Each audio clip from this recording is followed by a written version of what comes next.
बीच एक बड़ी खबर मिल रही है। राज्यसभा चुनाव के लिए बीजेपी ऑब्जर्वर नियुक्त। बीजेपी अध्यक्ष नितिन नवीन ने केंद्रीय ऑब्जर्वर नियुक्त किए हैं। हर्ष सांघवी हरियाणा के बीजेपी ऑब्जर्वर नियुक्त किए गए हैं। बिहार में विजय शर्मा, हर्ष मल्होत्रा ऑब्जर्वर नियुक्त हुए।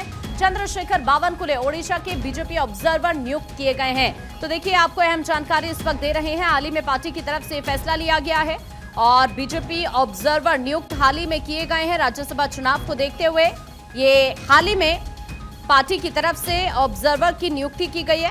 दरअसल हर्ष सांघवी हरियाणा के बीजेपी ऑब्जर्वर नियुक्त हुए हैं। बिहार में विजय शर्मा, हर्ष मल्होत्रा ऑब्जर्वर नियुक्त हुए हैं। चंद्रशेखर बावनकुले ओडिशा के बीजेपी ऑब्जर्वर नियुक्त किए गए हैं। तो ये बड़ी खबर हम आपको इस वक्त बता रहे हैं और इस वक्त पॉलिटिकल एडिटर अदिति नगर हमारे साथ जुड़ गए हैं। अदिति, बीजेपी ऑब्जर्वर हाल ही में राज्यसभा चुनाव को देखते हुए नियुक्त कर दिए गए हैं पार्टी की तरफ से।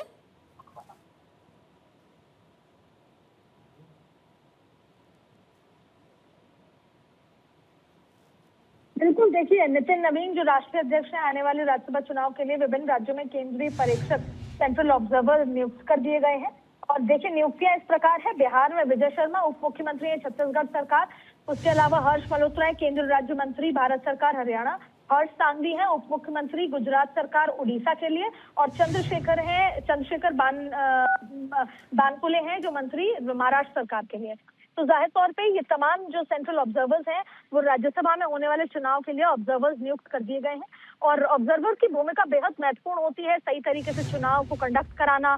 आपने कई बार देखा होगा, और राज्यसभा के चुनाव अब पहले से बहुत ज्यादा राजनीतिक हो गए हैं, क्योंकि जाहिर तौर पे आपने कई बार क्रॉस वोटिंग का डर देखा होगा। और उसके अलावा जो पहली बार कोई जो विधानसभाएं होती हैं, वहां पर जो विधायक बने होते हैं, उनको वोटिंग पैटर्न नहीं समझ आता है, कई बार गलती हो जाती है, तो वोट खारिज कर दिया जाता है और वो एक वोट बड़ा भारी पड़ता है। तो ऐसे में ये ऑब्जर्वर्स की जिम्मेदारी है कि वो पहले ट्रेनिंग देंगे, उनको सिखाएंगे कि कैसे वोटिंग होती है, क्रॉस वोटिंग का कोई खतरा हो तो उस पर ध्यान दिया जाता है, तमाम तरीके की बातें। तो वो पूरा चुनाव संपन्न कराने की जिम्मेदारी सीनियर लोगों को दी गई है और ये बेहद खास है। और इसलिए भारतीय जनता पार्टी ने यहाँ पर राज्यसभा चुनाव के लिए ऑब्जर्वर नियुक्त कर दिए गए। यानी इन नियुक्तों से कुल मिलाकर ये संकेत मिलता है कि बीजेपी इस चुनाव को बेहद रणनीतिक तरीके से लड़ रही है। देखिए, ये तो बहुत रणनीतिक इम्पोर्टेंस रखता ही है, क्योंकि बीजेपी के पास लोकसभा में पूरा बहुमत है। राज्यसभा में बहुमत नहीं था, वो फिर भी इधर उधर से बीजेपी की स्ट्रैटेजी के तहत वो पूरा कर लेती थी। लेकिन अभी जो अप्रैल में चुनाव होने वाले हैं और जुलाई में जो चुनाव, जुलाई में भी कई सीटें खाली हो रही हैं, उस लिहाज से बीजेपी का पूरा बहुमत हो जाएगा, बहुमत के पास वो आ जाएगी। और उस समय वो कोई भी बड़े से बड़ा bill upper house lower house में पारित करा पाएगी।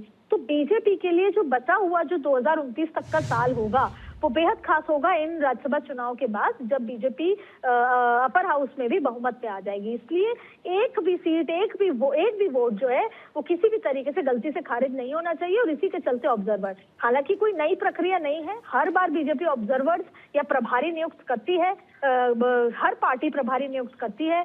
और प्रभारी की जिम्मेदारी है कि जब कोई भी वोट करके जाता है तो वो वोट उसको दिखाया जाता है कि हमने सही तरीके से किया, किस पार्टी को किया है, वो सिर्फ प्रभारी देख सकता है और कोई नहीं देख सकता। उसके बाद मतगणना होती है, तो वो प्रभारी की जिम्मेदारी बड़ी होती है और यही ऑब्जर्वर्स की जिम्मेदारी यहाँ पर दी जाएगी। यानी बीजेपी की स्ट्रेटेजी कुल मिलाकर अदिति हम ये कह सकते हैं कि ये दिखाती है कि कोई भी जोखिम पार्टी नहीं लेना चाहती है राज्यसभा चुनाव को लेकर। मैं आपके पास वापस लौट